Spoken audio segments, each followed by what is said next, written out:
Tudo bem, meus irmãos? Evangelho de João, capítulo 6. Nós vamos ler do verso 1 até o verso 15, de 1 a 15, onde nós temos o relato da primeira multiplicação de pães e peixes que foi efetuada pelo Senhor Jesus. João 6, de 1 a 15. Ouçamos a leitura. Depois dessas coisas, atravessou Jesus o mar da Galileia, que é o de Tiberíades, e seguia-o numerosa multidão, porque tinham visto os sinais que ele fazia na cura dos enfermos. Então subiu Jesus ao monte e assentou-se ali com os seus discípulos. Ora, a Páscoa, a festa dos judeus, estava próxima. Então Jesus, erguendo os olhos e vendo que grande multidão vinha ter com ele, disse a Felipe: onde compraremos pães para lhes dar a comer? Mas dizia isso para o experimentar, porque ele bem sabia o que estava para fazer. Respondeu-lhe Filipe: não lhes bastariam 200 denários de pão para receber cada um seu pedaço? Um de seus discípulos, chamado André, irmão de Simão Pedro, informou a Jesus: está aí um rapaz que tem 5 pães de cevada e 2 peixinhos, mas isso que é para tanta gente? Disse Jesus: fazei o povo assentar-se, pois havia naquele lugar muita relva, muita grama. Assentaram-se, pois, os homens em número de quase 5.000. Então Jesus tomou os pães e, tendo dado graças, distribuiu-os entre eles, e também igualmente os peixes, quanto queriam. E quando já estavam fartos, disse Jesus aos seus discípulos: recolhei os pedaços que sobraram, para que nada se perca. Assim, pois, o fizeram, e encheram 12 cestos de pedaços dos 5 pães de cevada que sobraram aos que haviam comido. Vendo, pois, os homens o sinal que Jesus fizera, disseram: este é verdadeiramente o profeta que devia vir ao mundo. Sabendo, pois, Jesus que estavam para vir, com o intuito de arrebatá-lo para o proclamarem rei, retirou-se novamente sozinho para o monte. Esse é o 4º milagre que o Evangelho de João registra, que foi realizado por Jesus. A essa altura ele já tinha feito muito mais do que 4. Tanto é que o texto aqui nos diz que a multidão seguia Jesus exatamente porque tinha visto os milagres que ele fazia. Mas de todos esses milagres, João escolheu 7 que ele registrou aqui no seu livro. E o objetivo declarado desses milagres que João escolheu para registrar é mostrar que Jesus é o Filho de Deus, que Ele é o Messias, que Ele é o Salvador do mundo. Tanto é que João se refere aos milagres de Jesus como sendo sinais. O sinal é um evento que aponta para uma realidade além dele. E os milagres apontavam para a pessoa de Jesus, quem Ele era, seu relacionamento com Deus, sua missão aqui nesse mundo e a sua compaixão para com os homens. Nos 3 primeiros milagres que já examinamos no Evangelho de João, nós vimos como eles apontam para Jesus, exatamente como o Salvador esperado, que Ele era Deus que transforma a água em vinho, que cura a distância, que cura com uma só palavra, e que Ele veio para atender às necessidades dos homens, veio trazer vida verdadeira, ressuscitando o filho do oficial, veio salvar a humanidade da miséria em que ela se encontra, quando Ele vai lá ao lado do tanque de Betesda, naquele hospital do templo, e cura um paralítico, mostrando que Deus nos ama, tem compaixão de nós e que vem ao nosso encontro. Este é o propósito geral dos milagres no Evangelho de João. E o que temos hoje diante de nós é esse sinal que Ele fez alimentando uma multidão de 5.000 homens, além de mulheres e crianças. E eu queria ver com vocês nesta manhã o milagre em si e o que é que ele representa para nós hoje. Então, o que é que provocou aquele sinal? O que é que levou Jesus a fazer aquele sinal? Nós lemos aí nos versos de 1 a 5 que ele havia atravessado o mar da Galileia, que é chamado de Tiberíades, com os seus discípulos, para o outro lado do lago, procurando um lugar deserto para descansar. Nós sabemos pelos outros evangelhos que isso foi depois da morte de João Batista e depois que os discípulos tinham vindo em missão. Jesus resolve então que é tempo de descansar e ele atravessa esse lago que tinha 20 quilômetros de comprimento e 11 de largura. Ele atravessa e vai para o outro lado, onde havia um lugar deserto. Jesus queria fugir das multidões e ter um tempo com os discípulos para descansar. E quando ele chega do outro lado, surpresa, não é? A multidão havia acompanhado, alguns de barco, ou então feito a volta ao redor do lago para encontrar Jesus no outro lado. Tanto é que quando Jesus desembarca, já tem gente esperando, e uma grande multidão vindo ao seu encontro por conta dos sinais que ele tinha realizado. Jesus então vai para os arredores de uma cidade chamada Betsaida, que era a cidade de Filipe, André e Pedro, 3 dos seus discípulos. Diz aí o verso 2, que o seguia uma numerosa multidão, porque tinha visto os sinais que ele fazia. Então Jesus sobe ao monte e se assenta ali com seus discípulos. Era um monte, era um elevado, nos arredores da cidade de Betsaida. Era onde Jesus tinha pensado que poderia descansar um pouco, mas ele vê que é impossível. E durante o dia todo, Jesus ensina a respeito do reino de Deus para aquela multidão, cura aqueles que vieram até ele, e a tarde está declinando.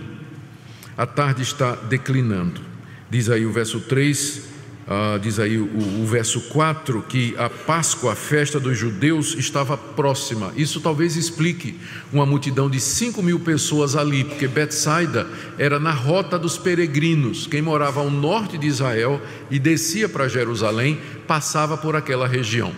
A cidade de Betsaida, junto com Tiberíades, que era uma outra cidade, somadas, cada uma delas devia ter 2 a 3 mil pessoas. Então, como explicar uma multidão desse tamanho? Então, é porque aquilo era a rota dos peregrinos e era a época da Páscoa. Então, muita gente estava descendo por ali e tinham ouvido de Jesus, tinham visto o que é que Jesus tinha feito. E aí, então, essa grande multidão se junta fora da cidade para ouvir a Jesus e ter os seus doentes curados. Essa foi a penúltima Páscoa que Jesus ia passar. Na próxima Páscoa, daqui a 1 ano, ele está em Jerusalém para morrer. Diz aí o verso 5, que Jesus então ergue os olhos e vê essa multidão que vinha ter com ele. Aqui nós temos, a partir desse verso até o 9, a preparação para o milagre que Jesus ia fazer. Jesus vê essa grande multidão e diz a Filipe: onde compraremos pães para lhes dar a comer? Provavelmente houve uma conversa entre Jesus e os seus 12 discípulos sobre o que haveria de fazer, porque a tarde está chegando ao final e há um problema logístico. Aquela multidão está ali por conta de Jesus. Alguns peregrinos deveriam ter trazido alimento, porque estavam preparados para uma longa viagem, mas nem todo mundo estava. E Jesus está compadecido da multidão e começa uma conversa com os discípulos sobre como vai fazer, ou como irão fazer para atender aquela situação. E Jesus então chega-se para Filipe, final do verso 5, e pergunta: onde compraremos pães para lhes dar a comer? A pergunta foi muito apropriada, porque Filipe era de Betsaida. Era como se ele dissesse: Filipe, você conhece a cidade, onde é que tem a padaria mais próxima aí, para a gente comprar pão para esse pessoal? E a resposta de Filipe, diz aí o verso 7, era uma resposta meio que de incredulidade para quem já tinha visto que Jesus era capaz de fazer. Ele disse: mestre, pelos meus cálculos aqui, nós vamos precisar de 200 moedas de prata. Para vocês terem uma ideia, uma moeda era o salário de um trabalhador por dia. 200 moedas dá mais ou menos assim 8 meses de trabalho. Nós vamos precisar de 200 moedas de prata para comprar pão para todo esse pessoal. Diz o verso 6 que Jesus fez aquela pergunta para experimentar Filipe, porque ele sabia o que é que ia fazer. E isso nos chama a atenção, porque nos 3 milagres anteriores que Jesus realizou, antes que ele os fizesse, ele entrou em diálogo com os seus discípulos ou com alguém, como que para provocar. No primeiro milagre, que foi transformação de água em vinho, ele primeiro perguntou a Maria, que queria que ele fizesse alguma coisa: o que é que eu tenho contigo? Minha hora não chegou ainda. Depois, na cura do oficial do rei, o filho estava paralítico, estava doente, à distância. Jesus pergunta ao pai: se você não vir um milagre que eu fizer, você não vai acreditar. E quando ele está em Jerusalém e vai curar aquele paralítico que tem 38 anos, está ao lado do tanque, ele pergunta: você quer ser curado? Em todos esses milagres, e agora no milagre da multiplicação dos pães, ele pergunta a Filipe: onde é que tem pão para dar de comer a esse pessoal? Então parece que o alvo de Jesus era provocar as pessoas para que elas admitissem ou que elas percebessem que ali diante delas estava aquele que poderia resolver todos os seus problemas. Talvez a resposta que Jesus queria provocar em Filipe é: Senhor, tu sabes, tu és poderoso para resolver o problema. Eu já vi o que é que o Senhor fez. O Senhor ressuscita mortos, o Senhor transforma água em vinho, o Senhor cura só com a palavra à distância, o Senhor levanta um aleijado de 38 anos. Esse problema é muito pequeno diante do poder que eu sei que o Senhor tem. Mas Filipe não passa no teste, não é? Filipe examina a situação da perspectiva humana. Nós vamos precisar de 200 moedas de prata para resolver o problema, quando diante dele está aquele que é o Criador dos céus e da terra, daquele que tem todo o poder nos céus e na terra. E a reação de Filipe ilustra muito bem a nossa. Quando nós estamos diante das dificuldades, diante dos problemas e diante dos desafios, nossa primeira reação é tentar analisar a coisa do ponto de vista humano. Não faz mal fazer planos, estabelecer uma logística, quantas pessoas são, quanto é que cada uma come, quanto é que custa um pão, e aí chegar numa soma. Mas o grande problema de Filipe é que ele deixou de lado a outra dimensão, ou seja, a intervenção de Deus e o poder de Deus. E isso é um exemplo para nós, uma lição para nós, de quando nós enfrentamos as nossas dificuldades no dia a dia. Deus deseja, Ele nos pergunta: como é que vamos resolver isso? Ele quer que nós respondamos à luz da sua providência, daquilo que nós já sabemos a respeito dele, de quem ele é e do seu poder para resolver todas as coisas, para que nós descansemos nele, para que nós dependamos dele. Mas a resposta de Filipe foi essa daí. E o André até se aventura mais um pouquinho, né? Ele diz: mestre, diz aí o verso 8, né, que André também era daquela região. Ele informa a Jesus, verso 9: tem aqui um rapaz que tem 5 pães de cevada e 2 peixinhos. É como que dissesse assim: tem aqui alguma coisa, mas não, o que é isso para tanta gente, né, mestre? Os pães de cevada, geralmente as pessoas nobres comiam pão de trigo. Cevada era o pão do pobre. E esses 2 peixinhos provavelmente eram envinagrados. Era uma espécie de sardinha, hoje seria sardinha em lata, né? Era o que o menininho tinha na bolsa dele. Ele estava, talvez fosse um dos peregrinos, né, que estava indo a caminho de Jerusalém, ou fosse daquela região. Nós não podemos especular muito, mas o fato é que ele tinha 5 pãezinhos. Esses pães a gente sempre imagina que é feito pão francês, né? Mas não era não, é uma espécie de bolachão.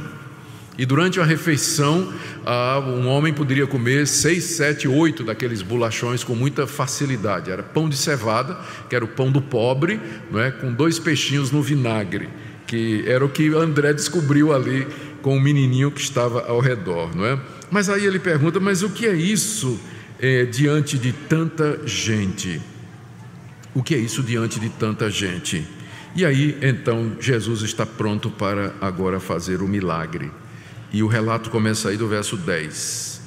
Então Jesus, tendo ouvido a reação dos discípulos, ele ordena aos discípulos que fizesse o povo assentar. Verso 10: fazer o povo assentar, pois havia naquele lugar muita relva, e assentaram, pois, os homens em número de quase 5.000. Os outros evangelhos nos dizem que Jesus mandou que eles fizessem isso em grupos de 50 e de 100, o que facilita a contagem. A gente sabe como é difícil contar a multidão, né? Os números diferentes aí, quando tem passeata, mostra que não é fácil contar a multidão. Mas talvez o número aqui seja bem preciso, porque foram divididos em grupos de 50 e de 100, e aí ficava mais fácil fazer a conta. E Jesus então, no verso 11, toma os pães, dá graças a Deus e distribui entre eles igualmente os peixes quanto queriam. Eu imagino mais ou menos isso. Jesus pega os pães, 5 bolachões ali, devia ter cestos, não é? A gente vai ver mais adiante que tinha cestos, e Jesus começa a quebrar e vai quebrando, e não para, né? Vai enchendo, e os discípulos levando, deve ter mais gente ajudando, quebrando, e pega o peixe e entrega, aí no lugar do peixe aparece outro, aí vai. Eu não sei como é que deve ter sido, eu não sei como aconteceu, mas a gente fica só imaginando, e deve ter sido alguma coisa extraordinária. A verdade é que eles saíram distribuindo quanto queriam, havia fartura, havia abundância, todos comeram, diz o texto, e se fartaram. Note que o texto fala de 5.000 homens. Mateus diz que além dos 5.000 homens havia mulheres e crianças. Então as estimativas eram que essa multidão era no mínimo de 10.000 pessoas, podendo ter chegado a 20.000 pessoas. E todos eles começam a comer. E quando estavam fartos, verso 12, disse Jesus aos seus discípulos: recolhei os pedaços que sobraram, para que nada se perca. Assim, pois, o fizeram e encheram 12 cestos de pedaços dos 5 pães de cevada que sobraram aos que haviam comido. Você não deve imaginar, você não deve pensar que Jesus mandou que pegassem as migalhas. A gente, quando come pão, às vezes, né, cai pedaços no chão. Não, pedaço aqui foram pedaços que Jesus quebrou e que não foram usados. Não é as migalhas que caíam no chão, eram os pedaços que não foram utilizados. Então eles pegaram 12 cestos cheios daqueles pedaços que Jesus havia partido e que não foram utilizados porque a multidão estava farta. E os peixes também estavam no meio. Algumas pessoas perguntam por que 12? E alguns querem ver um símbolo do tipo assim, uma cesta para cada uma das 12 tribos de Israel, mas o ponto é que eram 12 discípulos e cada um pegou uma cesta, daí o número 12. A gente não precisa tentar ver um simbolismo aqui no número 12, embora haja simbolismo em alguns números da Bíblia, mas aqui não há nada que indique que Jesus queria de propósito se referir às 12 tribos de Israel ou qualquer outro significado. Eram 12 porque eram 12 apóstolos, e Jesus queria que eles, em particular, recolhessem os cestos para que eles vissem exatamente o poder e a glória de Cristo, eles que tinham duvidado ou tinham sido incrédulos quanto ao poder de Jesus para resolver o problema. Por isso é que eles foram encarregados de fazer isso. E quando, do verso 14 em diante, nós vemos a reação da multidão. Diz aí que os homens viram o sinal que Jesus fizera. Ou seja, era evidente a todo mundo que um milagre havia acontecido. Um sinal havia sido realizado por Jesus Cristo. Alguns estudiosos da linha liberal, eles acham que não acreditam em milagres, eles acham que o que aconteceu aqui foi o seguinte: Jesus chamou o menininho, pegou os pães e os peixes e na frente de todo mundo distribuiu ali aos discípulos.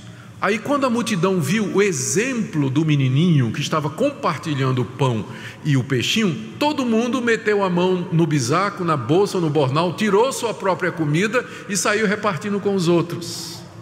Então esse foi o milagre, na verdade, né? Não tem nada de sobrenatural nisso aí.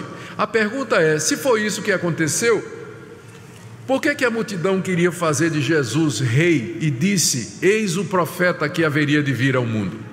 O que é que tem de extraordinário nisso? A não ser que, por detrás de tudo, um sinal de fato havia acontecido. Aqueles homens viram que foi um milagre mesmo. E aí disseram, 2 reações. Primeiro, esse é o profeta que haveria de vir ao mundo. Eles estavam se referindo ao fato de que Moisés, no livro de Deuteronômio, capítulo 18, verso 15, muito tempo atrás, tinha dito: Deus vai levantar um profeta semelhante a mim, e vocês devem escutar a esse profeta. Então a nação de Israel esperava a chegada do profeta, que seria o mesmo Messias, o libertador da nação. E agora vem a segunda reação do povo. Quando eles veem Jesus fazer aquele milagre extraordinário, do nada fazer surgir comida, eles dizem: esse o Messias anunciado por Moisés, esse é o grande profeta, é ele que vai então liderar agora o povo de Deus. Naquela época a nação de Israel estava debaixo do jugo do Império Romano. Eles eram tributários de Roma, eles não tinham governo próprio, eles tinham procuradores e reis que eram enviados ou nomeados pelo imperador em Roma. Eles não tinham liberdade política e havia um anseio na nação de Israel de adquirir a sua independência, de gerir os seus próprios destinos. E agora aparece a pessoa certa para fazer isso. O Messias está aqui, o profeta, alguém que é poderoso para nos dar comida, para nos alimentar. Então o passo seguinte é a multidão dizer: esse vai ser o nosso rei. E ali na hora eles queriam pegar Jesus, ungir Jesus como rei, colocar uma coroa na cabeça dele e dizer: agora nós vamos ser independentes, o Senhor vai liderar os nossos exércitos contra o exército de Roma e nós vamos agora ter toda a liberdade. Quando Jesus percebeu que era isso que eles queriam, verso 15, ele retirou-se sozinho para o monte, porque não foi a primeira vez que Jesus foi tentado. Algum tempo antes, lá no deserto, alguém também chegou para Jesus e disse: está vendo os reinos desse mundo? Tudo te darei se prostrado me adorares. E qual foi a resposta de Jesus? Sai, Satanás, porque está escrito: ao Senhor teu Deus adorarás e só a Ele prestarás culto. Jesus não se deixaria convencer, persuadir ou atrair por um reino desse mundo, porque o seu reino era um reino espiritual, é o reino dos céus, é o reino de Deus. E Jesus não se prestaria a servir como instrumento para levar avante aquelas pretensões ou anseios políticos de um povo que não tinha entendido que o profeta e o Messias, ele era essencialmente um libertador espiritual que vinha libertar a nação de Israel de um cativeiro pior do que o cativeiro romano, do domínio romano, que era o domínio da culpa, do pecado e da morte. Eles não tinham entendido. Por isso Jesus se recusou a fazer o papel de libertador político. Algumas pessoas, alguns teólogos, especialmente ligados às teologias de esquerda, como teologia da libertação e alguns ramos radicais da teologia de missão integral, confundem as coisas e às vezes querem retratar Jesus como sendo aquele que, como uma espécie de líder político, libertador social, enfim, alguém que veio a esse mundo para promover paz e justiça entre os homens. Se esse fosse o motivo de Jesus, essa seria uma boa hora para ele assumir, porque tinha um povo, tinha um interesse, tinha um reconhecimento, tinha a confiança da multidão. Essa seria uma boa hora para Jesus começar uma reforma de justiça e de verdade ali entre o povo judeu. Mas ele não tinha vindo para isso. Ele veio para ser o salvador da condição humana, de perdida diante de Deus e condenada pelos seus próprios pecados. Por isso, como já tinha recusado a primeira vez a oferta do diabo, ele também agora recusa a oferta da multidão e ele se retira para orar, como dizem os demais evangelhos. O que é que tudo isso nos ensina? Lembremos que o que vem em seguida, depois que Jesus faz esse sinal, tem um episódio em que ele anda sobre o mar, que é o que nós veremos próximo domingo, 16 a 21, é o quinto sinal.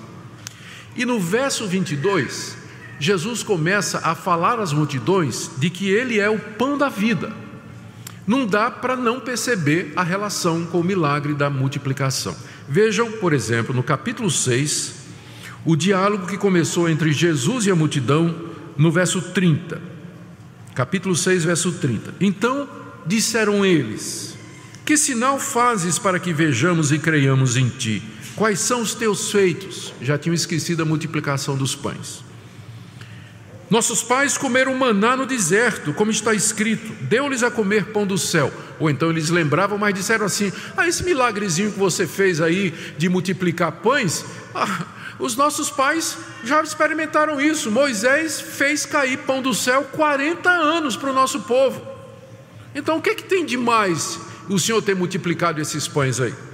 Olha a resposta de Jesus no verso 32.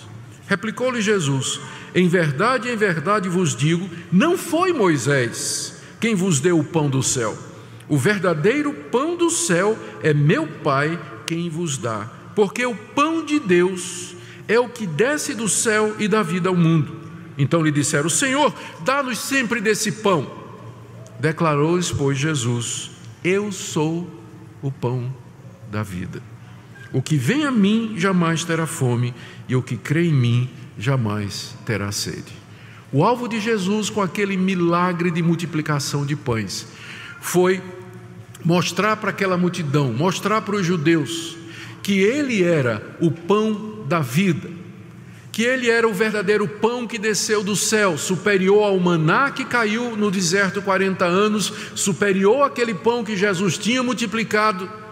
Quem comesse do maná ou quem comesse daquele pão que Jesus multiplicou teria fome outra vez, mas quem se alimentasse dele, de Cristo Jesus, jamais teria fome. E Jesus está se referindo aqui a uma comida espiritual e a uma fome espiritual. Esse foi o objetivo daquele milagre. É por isso que é chamado de um sinal, porque ele aponta para uma realidade além. E a realidade é essa: que Jesus é Deus, que ele tem poder sobre o mundo que ele criou, e que ele tem poder sobre as leis que ele determinou, e que ele pode do nada fazer surgir todas as coisas. O alvo do milagre é mostrar que Jesus satisfaz as nossas necessidades materiais, mas mais do que isso, ele supre as necessidades espirituais. Ele pode, sobrenaturalmente, pela providência, nos dar o pão de cada dia, mas ele é o pão da vida, muito mais importante. Muito mais importante. Os milagres em si, você percebe, eles não são claros. E ainda que Deus faça milagres, as pessoas ainda não acreditam como devem acreditar, sendo necessário a palavra para poder instruí-las. Jesus fez um milagre na frente de toda aquela multidão e o pessoal estava atrás dele porque queria pão. Jesus então tem que explicar: eu sou o pão da vida. O milagre não fala sozinho, ele precisa da palavra, ele precisa da explicação. Por isso que nós não cremos em milagre como um fim em si mesmo, e é por isso que nós não promovemos reuniões de milagres e reuniões de cura ou de fatos extraordinários. Nós promovemos reuniões da pregação da palavra. Se Deus quiser curar alguém ou fazer um milagre, ele é Deus, ele vai fazer quando ele quiser. O texto nos desafia a que nós creiamos em Cristo Jesus e nós o recebamos como sendo aquele que é o pão para as nossas almas. Como está você nessa manhã? Como está você a ouvir esta palavra? Aqui eu queria destacar duas coisas práticas para terminar. A primeira é que a incredulidade sempre nos ataca. Os discípulos tinham visto os milagres anteriores, mas eles não conseguiram imaginar que Jesus poderia ter uma solução sobrenatural para o problema. Nós lutamos contra a incredulidade diariamente, a incredulidade do nosso coração. É um pecado que tenazmente nos assedia. Diariamente nós precisamos nos discipular, disciplinar e exercitar a nossa fé, a confiar em Deus. E essa é uma das razões pelas quais Deus manda problemas, dificuldades e desafios. Vamos crer em Deus, vamos confiar nele, vamos depender dele, ou vamos passar a noite acordado em cima da mesa com a caneta e o papel, fazendo contas e tentando equacionar tudo. Não é que essas coisas são erradas, mas eu digo, quando elas substituem ou se tornam o foco mais importante quando nós estamos diante de um problema. Não é errado você sentar e fazer conta, tem que sentar e fazer mesmo, diante da dificuldade toda, mas não esqueça o poder de Deus para a resolução de problemas. É isso que Jesus combate aqui.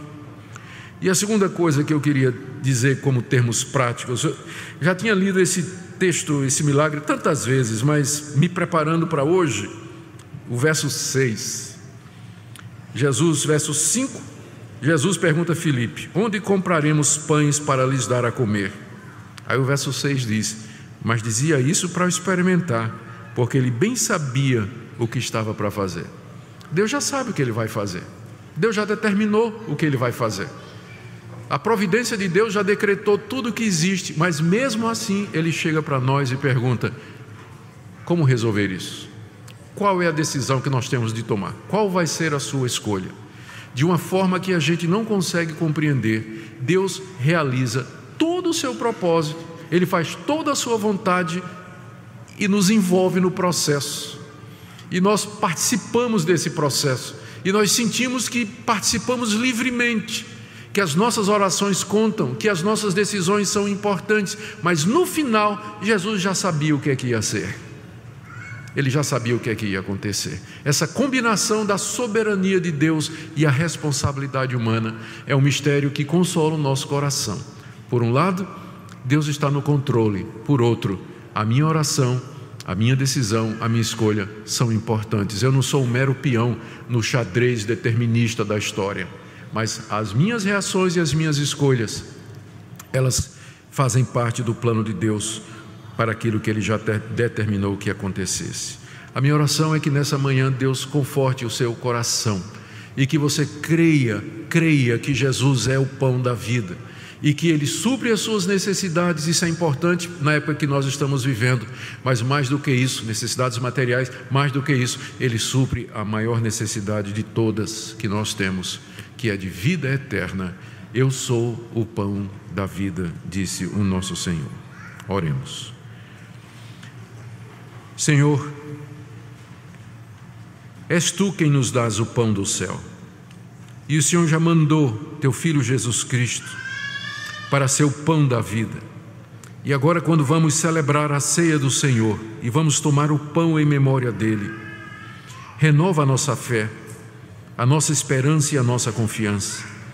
Dê, Senhor, que diariamente nós possamos depender de Ti, da Tua providência. Guia-nos no Teu caminho. Se há alguém aqui, Senhor, que ainda não entendeu o Evangelho, que possa compreender nesta manhã. É o que pedimos por amor de Jesus, nosso Salvador. Amém.